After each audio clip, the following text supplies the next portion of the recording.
వాడిని చంపి అగ్నిలో పడేసేది. కానీ నువ్వు ఈ లోకంలో అన్నిటికంటే నిజమైన దేవుడు నీవే అనే శత్రువు తెలుసుకున్నట్లుగా నువ్వు మా పక్షాన నిలబడు, మాకు సహాయం చెయ్యి అని చెప్పి అక్కడ అతని చేతుల నుంచి మమ్మల్ని రక్షించు అని చెప్పి ప్రార్థన చేస్తున్నాడండి. ప్రార్థన చేస్తూ ఉండగా మరి ఎక్కడ చేస్తున్నాడు ప్రార్థన? మందిరంలో ప్రార్థన చేస్తున్నాడు. చేసినప్పుడు దేవుడు చూడండి ఎంత జవాబు ఇచ్చాడు. 32వ వచనము 32వ వచనం 19. కాబట్టి అష్షూరు రాజును గురించి యెహోవా సెలవిచ్చినది ఏమన్నా దేవుడు చెప్తున్నాడు ఏమనంటే, అతడు ఈ పట్టణంలోనికి రాడు. ఏంటంటే పట్టణం మీదకి రాడు. ప్రగల్భాలు పలికేస్తున్నాడు. మిమ్మల్ని చంపేస్తాం, నరికేస్తాం, మీరు ఇంక అయిపోయారు, మీరు ఓడిపోయారు, ఇంక మీ పని అయిపోయిందని ప్రగల్భాలు పలుకుతున్నాడు. కానీ కనీసం వాడు ఎక్కడికి రాడంట, కనీసం పట్టణంలోకి రాడు. మీరు వెళ్ళి ఆడు యుద్ధానికి వస్తే మీరు వెళ్ళి తిరిగి యుద్ధం చేసి గెలవడం కాదు, కనీసము వాడు మీ దగ్గరకు కూడా రాడు. అంటే మీ చేతులు ఏదో అంటారండి, చేతులకు మట్టి అనుకుంటే పని అయిపోయింది అంటారు చూసారా, అలాగనమాట. కనీసం వాడు ఎక్కడికి రాడు, మీ పట్టణం మీద కూడా రాడు. తర్వాత దాని మీద ఒక బాణమైన ప్రయోగింపడు. మీ జీవితంలో కూడా శత్రువు రాడు, మీ మీద ఒక్క బాణం కూడా వాడు వెయ్యడు. అదే చెప్తున్నాడు దేవుడు. ఒక కేడెమునైనను దానికి కనుబరచడు, దాని ఎదుట ముట్టడి దెబ్బ కట్టడు. ఈ పట్టణంలోనికి రాక తాను వచ్చిన మార్గములని తిరిగి పోవును. ఎలా వచ్చాడు అలాగే పోతాడు. నీ సమస్య ఎలాగొచ్చింది అలాగే పోతాడు. నమ్ముతున్నారా? నమ్మిన వారు హల్లెలూయా చెప్పండి. నమ్మిన వారు హల్లెలూయా చెప్పండి. ఎక్కడి నుంచి వచ్చిందో నీకు ఆపద అట్నుంచే పోతుంది. నీ దగ్గరికి కూడా రాదంటాడు. అది బెదిరింపులే, అది నీ దగ్గరికి కూడా రాదు. అది బెదిరిస్తున్నాడు కానీ ఆ సమస్య నీ దగ్గరికి రాకుండా దేవుడు చేస్తున్నాడు. ఇదే యెహోవా వాక్కు, నా నిమిత్తమును నా సేవకుడైన దావీదు నిమిత్తమును నేను ఈ పట్టణమును కాపాడి రక్షించుదును. ఆ రాత్రి యెహోవా దూత బయలుదేరి అష్షూరు వారి దండుపేటలో జొచ్చి 185,000 మందిని హతము చేశాను. ఉదయమున జనులు లేచి చూడగా వారందరూ మృత కళేవరములై ఉండిరి. అష్షూరు రాజైన సన్హెరీబు తిరిగిపోయి నినివే పట్టణమునకు వచ్చి నివసించిన తరువాత అతడు నిస్రోకు అను తన దేవత మందిరమునందు మ్రొక్కుచుండగా అతని కుమారులైన అద్రమ్మెలకును షరెజరును ఖడ్గముతో అతని చంపి అషారేతు దేశమునకు తప్పించుకొని పోయిరి. శత్రువు రాలేదండి, రాజు రాలేదు. రాజు సైన్యం అంతా చచ్చిపోయారంటే తెల్లారికి ఎవరు వచ్చారంటండి? దేవదూత వచ్చిందంటే. ఎంతమందిని చంపిందండి? 185,000 మందిని ఒక్క రాత్రిలో చంపేసింది. ఒక్క రాత్రిలో చంపేసి తెల్లవారి జల్లి చూసినప్పుడు అన్ని శవాలే. ఎవరు చెప్పారంటే ఎవరు చెప్పారు? దేవుడే చంపించాడు. ఎవరిని? తన బిడ్డ మీద లేచినటువంటి శత్రు సైన్యాన్ని.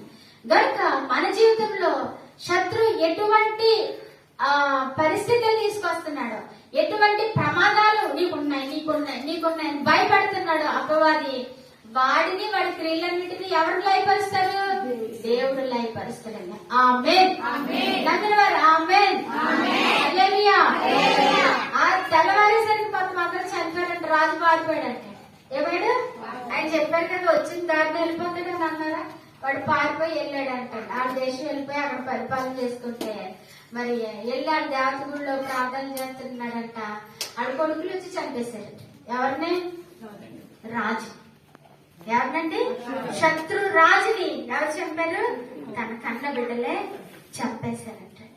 అతను ఏమన్నాడంటే, నేను ఆ దేశాన్ని ఈ దేశాన్ని గెలిచే నువ్వెంత, నీ దేవుడు ఎంత అని అన్నాడు. తన ఎక్కడెక్కడో గెలుచుకొచ్చేవేమో, నువ్వు అక్కడి వరకు వెళ్ళక్కర్లేదు, నీ ఇంటిలో నుండే నేను నీకు శత్రువు లేపగలను అన్నట్టుగా దేవుడు ఏం చేశాడంటే తన కన్న బిడ్డలే అతనిని చంపేటువంటి పరిస్థితిని దేవుడు తీసుకొచ్చాడు. జాగ్రత్త సుమా, దేవుడు ఏమైనా చేయగలిగిన దేవుడు. ఆయన ఎందుకు భయభక్తులు కలివారి ఎడల ఆయన కృప చూపించే దేవుడే అన్నాడు. అదే రీతిగా ఆయన బిడ్డలకి విరోధముగా ఉన్న వారికి కూడా శిక్షను రప్పించగలిగిన దేవుడై ఉన్నాడు. కానీ మనం ఏం చేయాలి? ప్రార్థన చేయాలి. ఏమని చేయాలమ్మా? ప్రార్థన చేయండి. నన్ను రక్షించు ప్రభా ఈ సమస్యల నుంచి. అంటే ఇప్పుడు వెళ్ళి వాళ్ళని చంపేమని కదండి. నీ శత్రువు ఎవరన్నా ఉన్నారంటే భూమి మీద సాతానుగాడే నీ శత్రువు.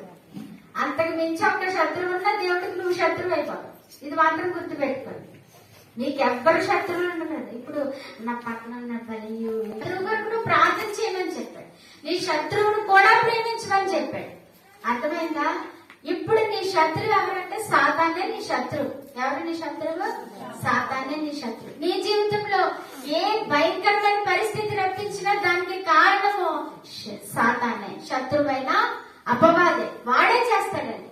మనల్ని కృంగదీయడానికి, మనల్ని బాధ పెట్టడానికి, మనల్ని అణిచివేయడానికి రకరకాల బాధలు పెడతాడు. అప్పులు పెడతాడు, అనారోగ్యాలు పెడతాడు, సమస్యలు పెడతాడు, నిందలు, అవమానాలు ఎన్నో తెస్తాడండి. ఇవన్నీ ఎవరి కార్యాలంటే శత్రువైనటువంటి అపవాది కార్యాలు.